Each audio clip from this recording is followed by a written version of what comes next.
So we've all seen the first trailer for the Ant-Man and the Wasp movie. And honestly, my first impression for it is I'm quite excited for it. It honestly looks like a very, very fun movie. I think it is trying to sell itself as a comedy, as I think the previous one was as well, which worked for it. With the first Ant-Man, I wasn't too impressed with the trailer. I thought it was going to be like one of the low points for the Marvel Cinematic Universe, but it was very surprising and I enjoyed it. And seeing this trailer, and it actually does look like a very enjoyable, fun movie, I am really looking forward to it. And with the trailer, I saw they use a lot of the not the same jokes, but they use a lot of the humour that they used in the previous movies, as in shrinking things down to small sizes and big sizes for comedic effect. I feel they'll do that a lot in this film, which hopefully won't feel like too much like of a rehash of the first one.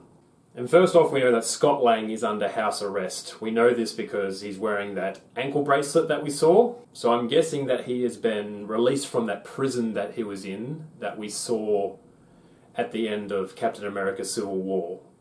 And from what I know, the plot of this movie is that they're going to try and get into the quantum realm using this small little bus thing, like the Magic School Bus, I guess, to go into the quantum realm to save the original Wasp, played by Michelle Pfeiffer, who is stuck there. I didn't actually get that was the plot from the movie. This was just something I looked up just because, to do a bit of research before doing this video.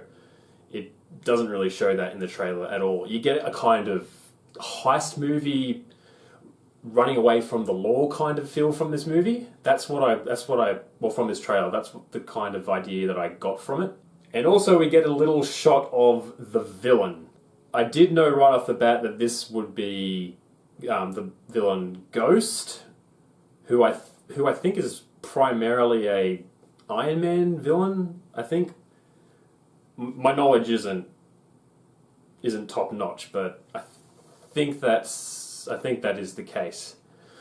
And I do believe that Ghost is a male, but in this movie they've cast a woman to play Ghost. Not really sure why they would do that, unless who was cast was just perfect for the role, or they're just seeing what they can do with the character being female, or hopefully in the movie we see why that's the case.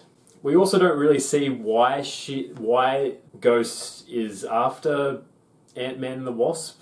We just see a shot of her in her mask and her hand in her suit, kind of phasing in and out, staticking a bit.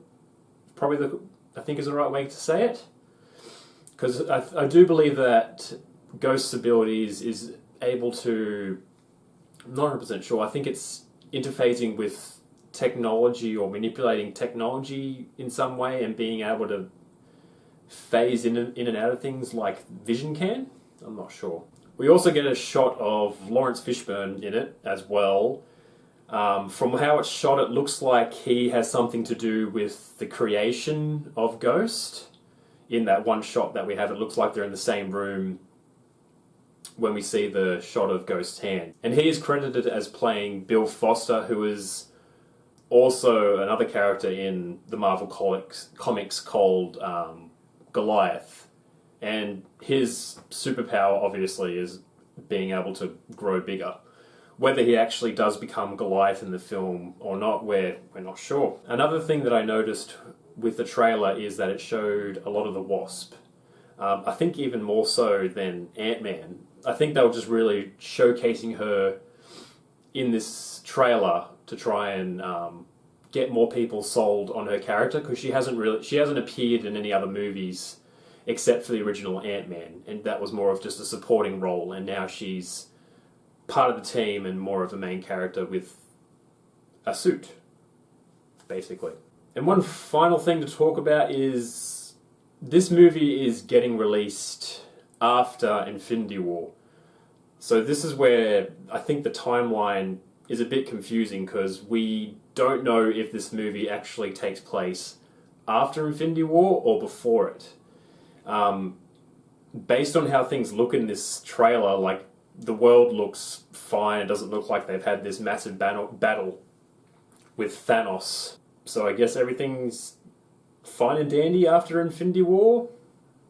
Or after Infinity War it didn't really have the effect on the Marvel Universe that they claimed it would.